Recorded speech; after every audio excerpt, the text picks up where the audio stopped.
വരാനുള്ള 3 വർഷം, അതായത് 2027, 28, 29, 2030 ഏകദേശം 3 വർഷം കാൽക്കുലേഷൻ എടുക്കുക.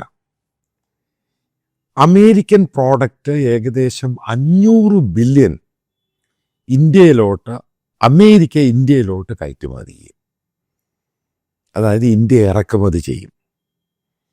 ഇത് ഡീൽ ഉറപ്പിച്ചിട്ട് American president Trump social truth എന്ന് പറഞ്ഞ അയാളുടെ സോഷ്യൽ മീഡിയയിലാണ് എഴുതിയിരിക്കുന്നത്.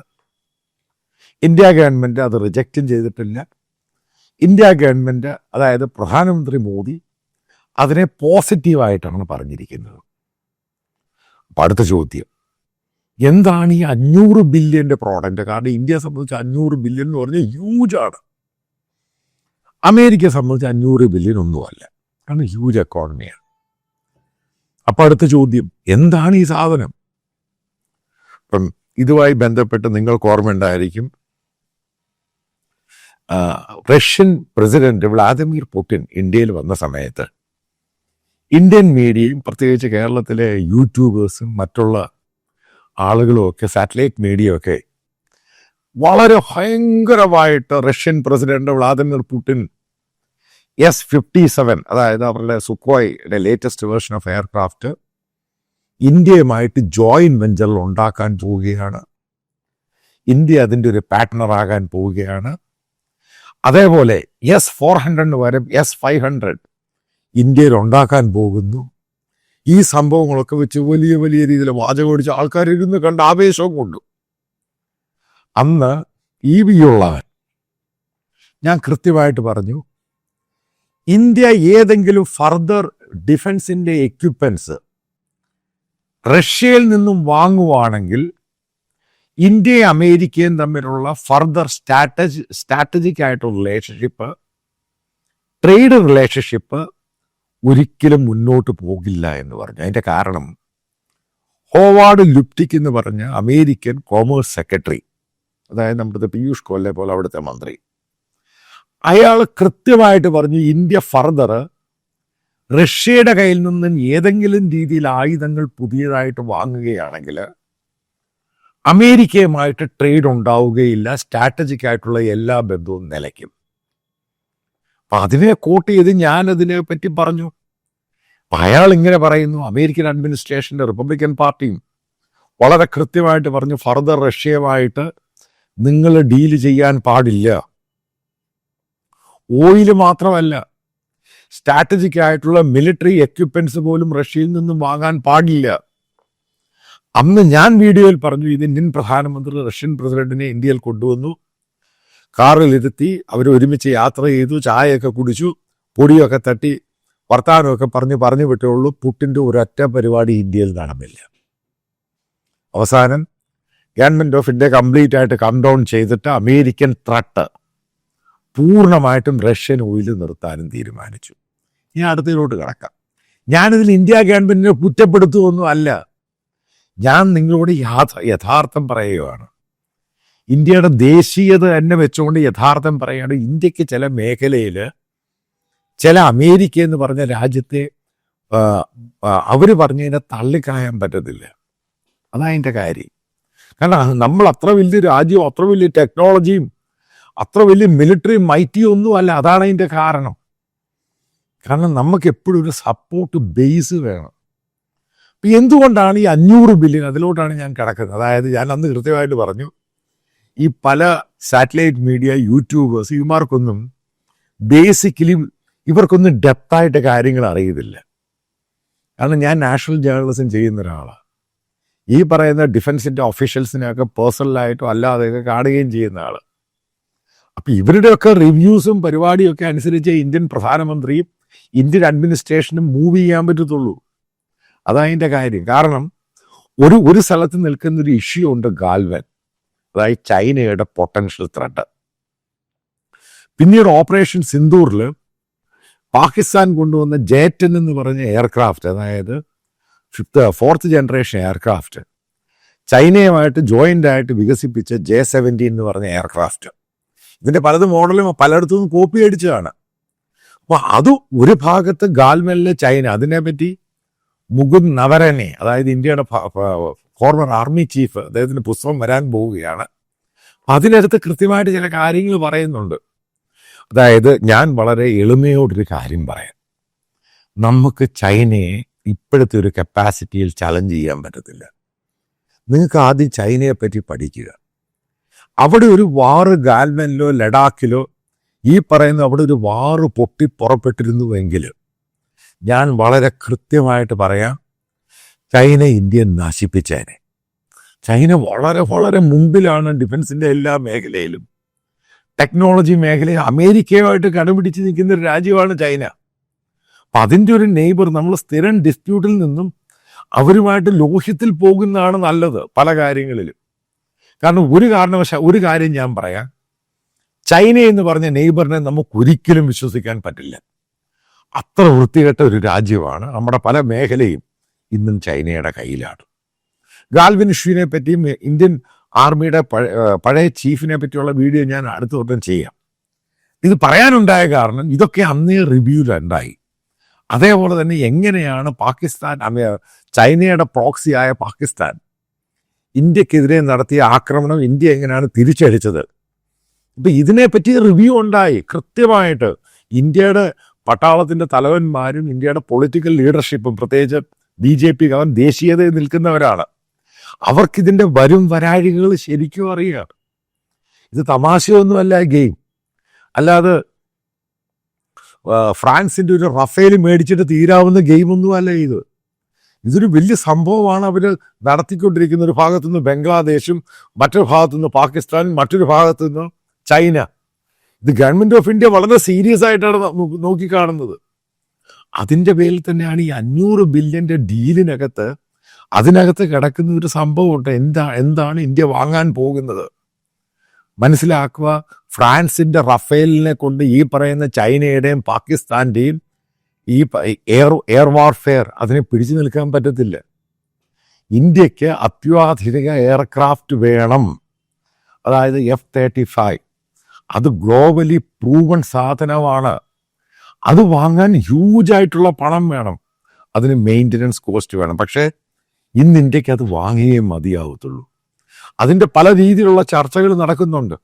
അപ്പം അതിൻ്റെ ഭാഗമായിട്ട് തന്നെയാണ് ഇന്ത്യ F-35 വാങ്ങാൻ പോവുകയാണ്. ഏകദേശം 3 സ്ക്വാഡ്രൺ. ഇതാണ് അതിൻ്റെ ധാരണയായിരിക്കുന്നത്. ഏകദേശം 40 പരം എയർക്രാഫ്റ്റ് ഇന്ത്യ അമേരിക്കയിൽ നിന്നും വാങ്ങാൻ ധാരണയായി. അതാണ് ഈ 500 ബില്യൻ്റെ സാധനം ഇന്ത്യ ഇറക്കുമതി ചെയ്യുന്നു. ഉറപ്പായിട്ടും അമേരിക്കൻ ഓയിലുണ്ട്, വെനസ്വേലയുണ്ട്, LPG ഉണ്ട്, മറ്റു പല സംഭവങ്ങളുണ്ട്. ഇതാണ് ഇതിൻ്റെ പ്രധാനപ്പെട്ട ക്രൂഷ്യലായിട്ടുള്ള കാരണം. നമുക്ക് ചൈന എന്ന് പറയുന്നൊരു പൊട്ടൻഷ്യൽ ത്രെട്ടാണ്. അവരുടെ പ്രോക്സി ആയിട്ട് നിൽക്കുന്ന പാകിസ്ഥാനും ബംഗ്ലാദേശും മറ്റൊരു ത്രെട്ടാണ്. ഇന്ത്യക്ക് ഒരു കാരണവശാലും എയർ സുപ്പീരിയോറിറ്റി എന്ന് പറഞ്ഞ് ഈ 2 രാജ്യങ്ങൾക്കും സറണ്ടർ ചെയ്യാൻ പറ്റില്ല. ഒന്നടിച്ചാൽ തിരിച്ചടിച്ചേ മതിയാവത്തുള്ളൂ. നമ്മൾ ഈ ഗാൽവൻ്റെ അകത്ത് നമ്മൾ ഒതുങ്ങിക്കൊടുത്ത നമ്മുടെ ഏകദേശം 20ഓളം ഇന്ത്യൻ സൈനികർ ഏകദേശം -20 ഡിഗ്രിക്കകത്തും -40 ഡിഗ്രിക്കകത്തും അവിടെ ഇന്ത്യക്ക് വേണ്ടി ത്യാഗം ചെയ്തു. അവരുടെ ജീവൻ പോയി. അതിൻ്റെ ഡീറ്റെയിൽ ആയിട്ടൊക്കെ ഞാൻ ഇതിനെപ്പറ്റി ഒത്തിരി വായിക്കുകയും പഠിക്കുകയും ചെയ്ത ഒരാളെ അവിടെ സർവീസ് ചെയ്ത പല പട്ടാളക്കാർ ഓഫീസേഴ്സിനും ചോദിച്ചതാണ്. അപ്പം എന്തുകൊണ്ടാണ് ഇന്ത്യൻ പ്രധാനമന്ത്രി അതിനെപ്പറ്റി 2 മണിക്കൂർ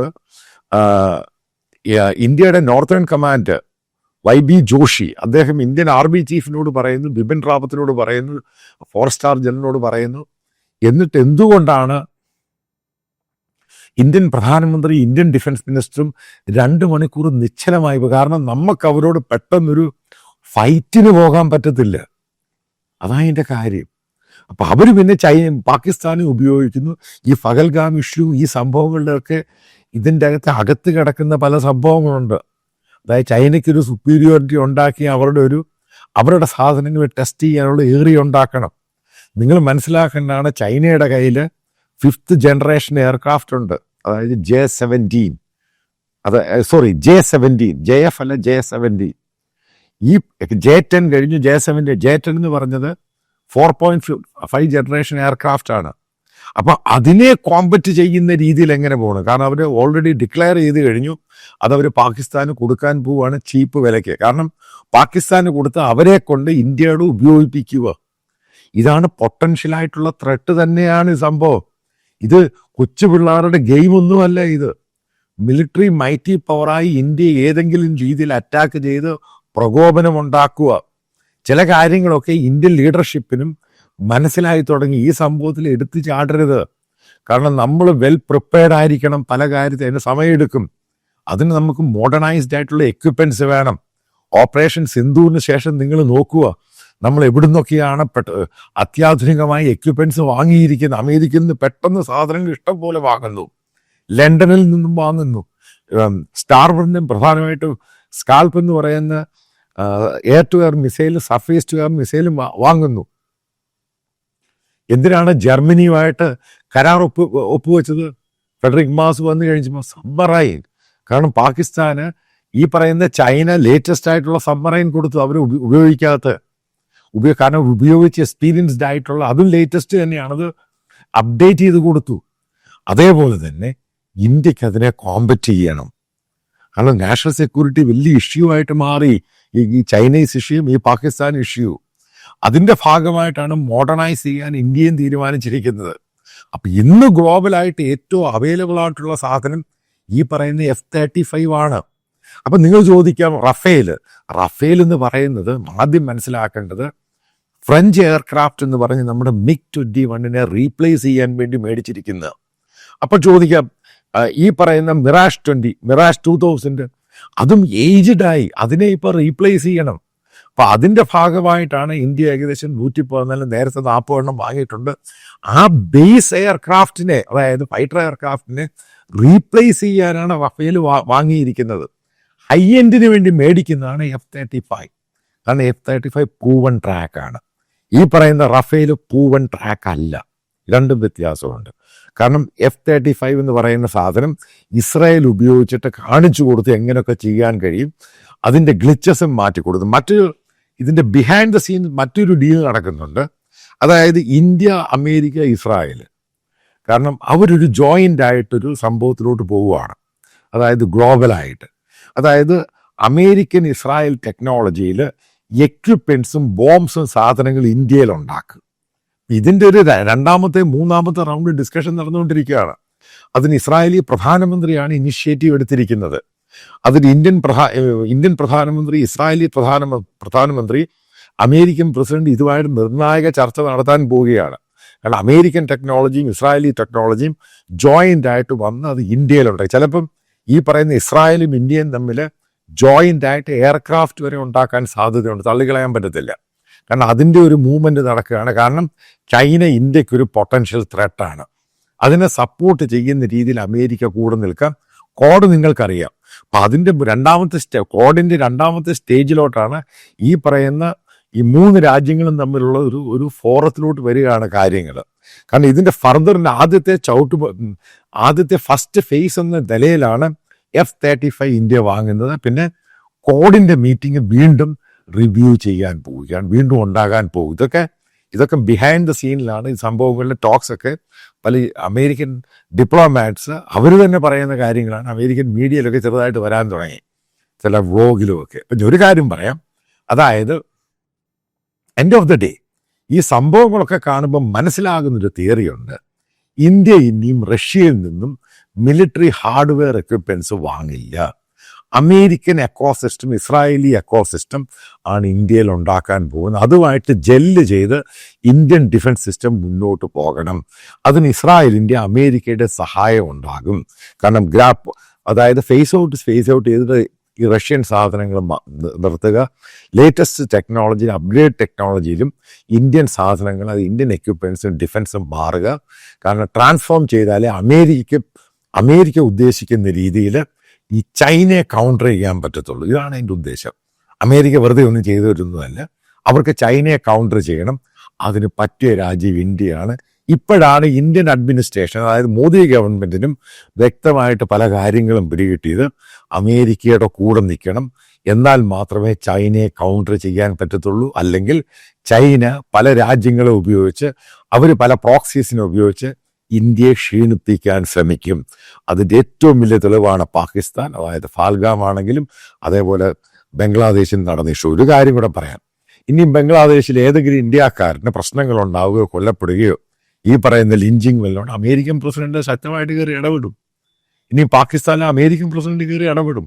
ആ ഒരു ബന്ധത്തിലോട്ടാണ് കൊണ്ടുവരേണ്ടത്. അല്ലാതെ അവിടെ ഒരു പ്രശ്നം ഉണ്ടായിക്കഴിഞ്ഞാൽ ഇന്ത്യ ആരോടാണ് ഈ സംസാരിക്കുന്നത്? ഇതാണ് ചോദ്യം. ഇനി നിങ്ങൾ കണ്ടോണം, ഈ പറയുന്ന പാകിസ്ഥാനും ഈ സൗദി അറേബ്യ ആ പറയുന്ന ബന്ധത്തിനകത്തും വിള്ളലുണ്ടാകും. ഗ്രാജുവലി ഇന്ത്യയോട് പറയും ഇന്ത്യ UAE ആയിട്ട് അടുക്കാൻ. ഇതാണ് തന്ത്രങ്ങൾ എന്ന് പറയുന്നത്. അടുക്കാൻ പറയും, അവർ സപ്പോർട്ട് ചെയ്യുമെന്ന് പറയും. അതിന് ഇസ്രായേലിന് സപ്പോർട്ട് ചെയ്യുന്നു. കാരണം ആ രീതിയിലോട്ട് കോർണർ ചെയ്ത് കളയും. ഇതാണ് ഫർദറായിട്ട് നമ്മൾ ഈ ജിയോ പൊളിറ്റിക്സിൽ, പ്രത്യേകിച്ച് നമ്മുടെ മേഖലയിലും മിഡിൽ ഈസ്റ്റ്, സൗത്ത് വെസ്റ്റ് ഏഷ്യയിലും ഈസ്റ്റ് ഏഷ്യയിലും വരാൻ പോകുന്ന പ്രധാനപ്പെട്ട ഡെവലപ്മെൻറ്റ്.